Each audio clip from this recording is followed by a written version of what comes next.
Aitaren eta Semearen eta Espiritu Santuaren izenean, Jauna zuekin, senideok, aitor ditzagun humiltasunez gure pekatuak, misterio santuak behar bezala ospatuan izateko. Erruki jauna, Kristo erruki, erruki jauna, erruki dakigula jainko guzti zaltsua eta gure pekatuak barkaturik eraman gaitzala betiko bizitzara. Egin dezagun otoitz.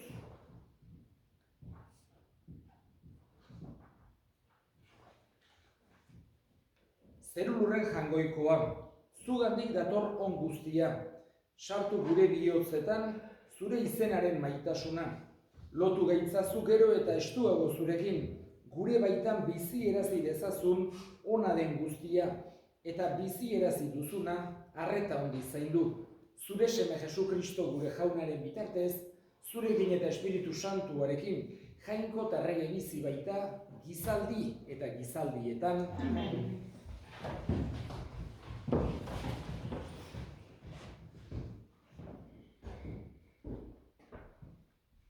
San Pablo apostoluak Kolosarrei. Senideok, zuen jokabidearen berri izan genuenetik, aspertu gabe ari gera zuentzat otoitzean eta eskarietan, jangoikoaren nahia bete-betean ezagutu dezazuen, jakinduria osoz eta goizentzuz. Horrela, zuen jokaera jaunak nahi duen bezelakoa izango da, berarentzat atsegin osokoa.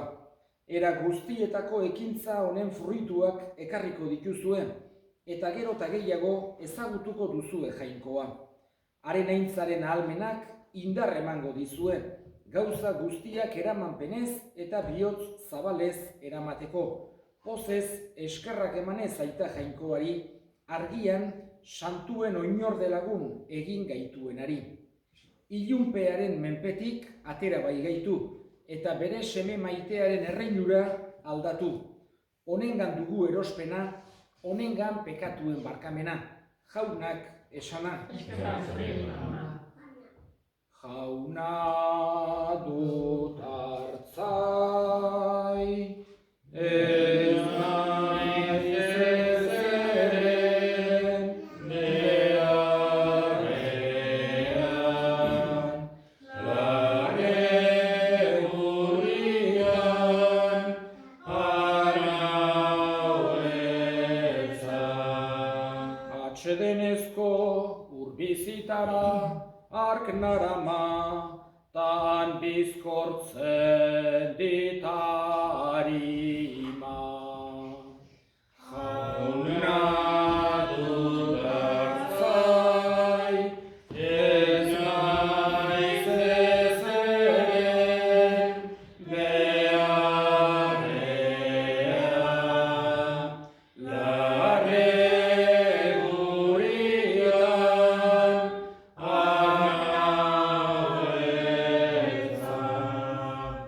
El Señor esté con vosotros.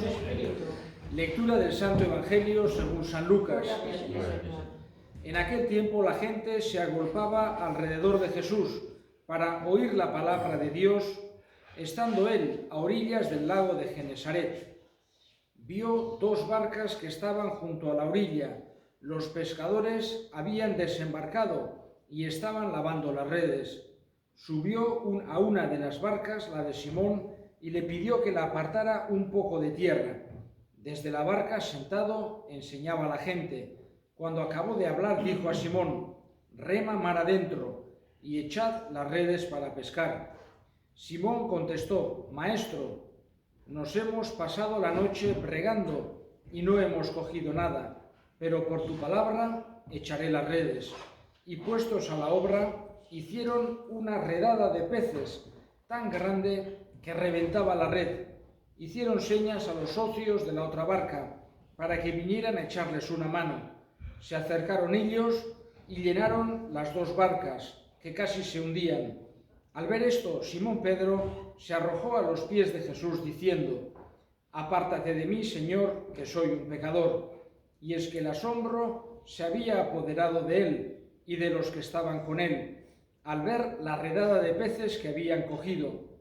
Y lo mismo les pasaba a Santiago y Juan, hijos de Zebedeo, que eran compañeros de Simón. Jesús dijo a Simón: no temas, desde ahora serás pescador de hombres. Ellos sacaron las barcas a tierra y dejándolo todo, lo siguieron. Palabra del Señor. Gloria a ti, Señor Jesús. Una cosa que vemos en el Evangelio es que a Jesús, vamos a decir, le atraían o tenía una estima grande de los trabajos, vamos a decir así, del sector primario. Le daba una importancia muy grande, sobre todo 3 tipos de trabajos en los que basa cantidad de ejemplos para la vida cristiana, para la nueva noticia que estaba explicando.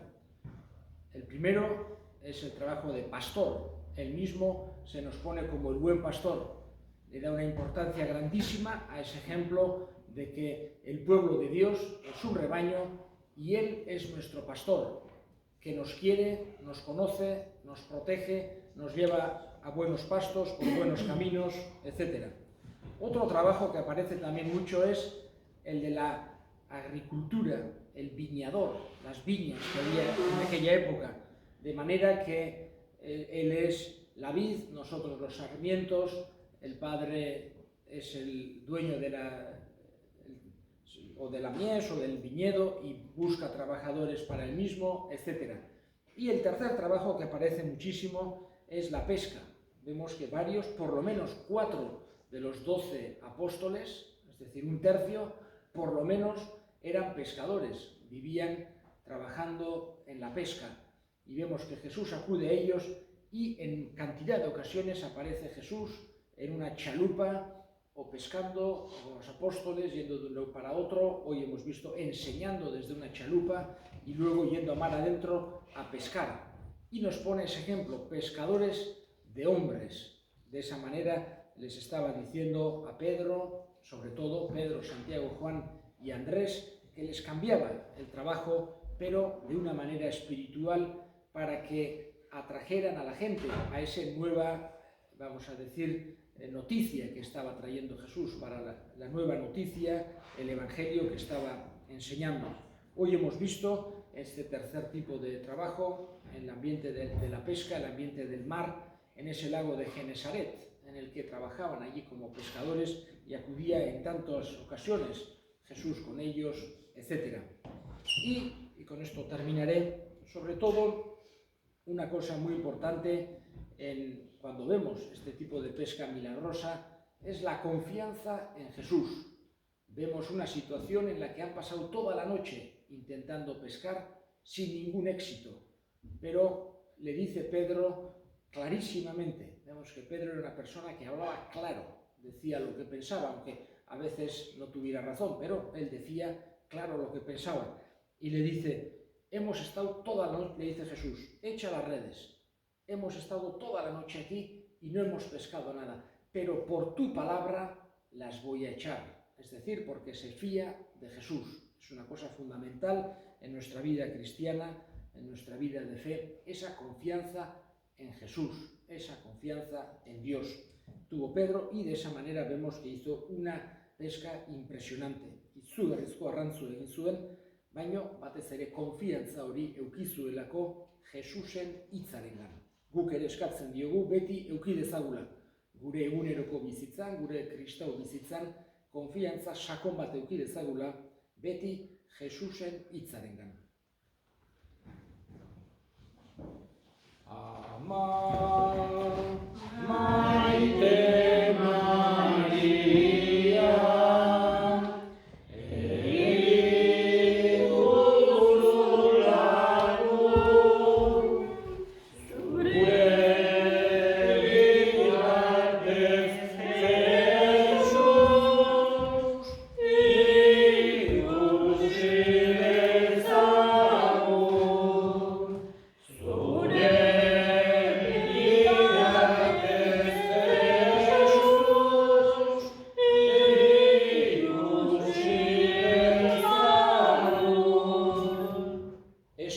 santu honek jauna, ekar dezagula beti zure salbapenaren doaia, sakramentuetan ospatzen deguna, zure indarrak bete dezan Jesu Kristo gure jaunaren bitartez.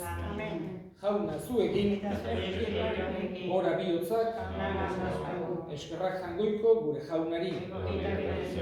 Egoki da bai eta zuzen non nahi eta beti zuri eskerrak ematea jauna, aita guztiz santu jangoiko alguztidun beti ereko horri Jesu Kristo gure jaunaren bitartez. Maitasunean elkarturik, haren eriotza ospatzen bainegu. Fede biziz, haren piztuera itortzen, eta itxaropen sendoz, haren aintzazko etorrera itxaroten. Horregatik, santu eta ingeru guztiekin goresten zaitugu, beti eta beti abesten dugula. Kanta dezagun aingeruekin, zeruko kanta edema, santua, santu, santua zera, jangoiko gure jaunorena, zeru da lurrak goresten dute, goresten zure ahalmena, osana zure zeru horietan, osana da goralpena, dedikatua orain gabetik gure gana datorrena, osana zure zeru horietan, osana da goralpena, dedikatua orain gabetik gure gana datorrena. Santu zera bai jauna, eta santutasun guztiaren iturri. Santu egizkizu bada, ogitardo hauek zure espiritua isuriz, Jesu Kristo gure jaunaren gorputz eta odol guretzat egin daitezen. Berak, saldu zutenean eta bere gogoz gurutzera zijoala, ogi hartu eta eskerrak emanez, zatitu zuen eta bere ikasleei eman zien esanez, hartza zuen eta jan guztio kontatik. Hau nere gorputza data, zuentzat emango dena. Afalondoan berdin kaliz harturik, berriz ere eskerrak emanez, bere ikaslei eman zien esanez. Hartza zuen eta edan guztio kontatik. Hau nere odolaren kaliza data, itun berri eta betikoaren odola, zuentzat eta askorentzat pekatuak barkatzeko isuriko dena. Egizue hau nere oroigarri. Hau da, sinismenaren misterioa. Eta Kristusen alakauna, nuberiz etorri arte, aldeko berriana.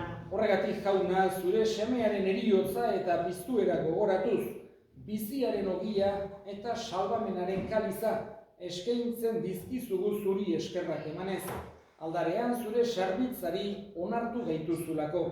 Eta apalik eskatzen dizugu Kristoren gorputz odolak hartzen ditugunok Espiritu Santuak bat egin gaitzala. Gogoan izan jauna mundu guztian zabaldurik dagoen zure eliza. Eramazu maitasun osora Frantzisko gure ita santuarekin, Frantzisko gure hartzaiarekin eta eliz gizon guztiekin batera. Gogoan izan jauna, pizteko itxaropenean joan diren gure senideak eta hildako guztiak, harritzazu zure aurpegiaren argitan. Errukizak izkigu arren, guk guztiok betiko bizitza iritsi dezagun. Jangoikoaren Ama Maria doatsuarekin, San Jose bere senarrarekin, apostolu santuekin, eta gizaldi guztietan zure adiskide izan diren santuekin, haiekin batean gore zaitzagun Jesu Kristo zure semearen bitartez. Honen bitartez, honekin eta honengan, zuri aita jangoiko alguztidun horri Espiritu Santuarekin batean, ospet aintza guztia gizaldi eta gizaldi guztietan, salbatzaileak aginduta erakutsiari jarraituz, bildur gabe esan dezagun gure aita, zeruetan zerana, santu izan bedi zure izena, etor bedi zure erreinua, egin bedi zure nahia zeruan bezala lurrean ere, emain duzu egunotako ogia, barkatu zure zorrak, guk ere gure zorrenak parkatzen dugu ezkero, eta ez gure taldia eman, atera gaitzazu gaitzetik. Atera gaitzazu jauna, gaitz guztietatik. Emai guzu bakea gure egunotan, zure errukiari eskerpekatutik garbi bizi gaitezen, eta estualdietan sendo, betiko zorionaren itxaropenean, Jesu Kristo gure salbatzailea, noiz etorriko den zai gaudela. Jesu Kristo gure jauna zuk esana da apostoluei bakea uzten dizuet, nere bakea ematen. Begira zure elizaren sinismenari eta ez gure pekatuei, eta zure gogoa den bezala emaiozu elizari bakea eman batasuna, errege bizi baizera gizaldi eta gizaldietan, jaunaren bakea beti zuekin. Eta eskurik eman gabe emaiozue bakea ekarri.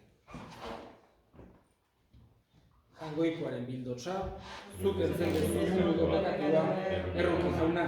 Jangoikoaren bildotsa, zuk entzen dezun munduko pekatua, erroki jauna. Jangoikoaren bildotsa, zuk entzen dezun munduko pekatua. Ona hemen jangoikoaren bildotsa, ona munduko pekatua kentzen duena, zoriontsuak jaunaren maila deituak.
Egin dezagun otoitz.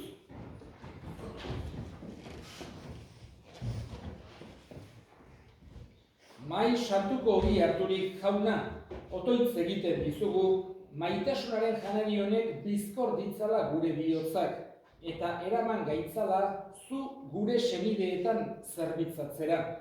Jesu Kristo gure jaunaren bitartez, jauna zu egin, bedinka zaitzatela jainko guztialdunak, aitak eta semeak eta Espiritu Santuak, eta datorren asteazkenean ere beza emango dugu, garaiontan, miércoles daremos a esta hora la misa, el día de la patrona, 12:30. Zoazte jaunaren pakean. Eskerrik asko.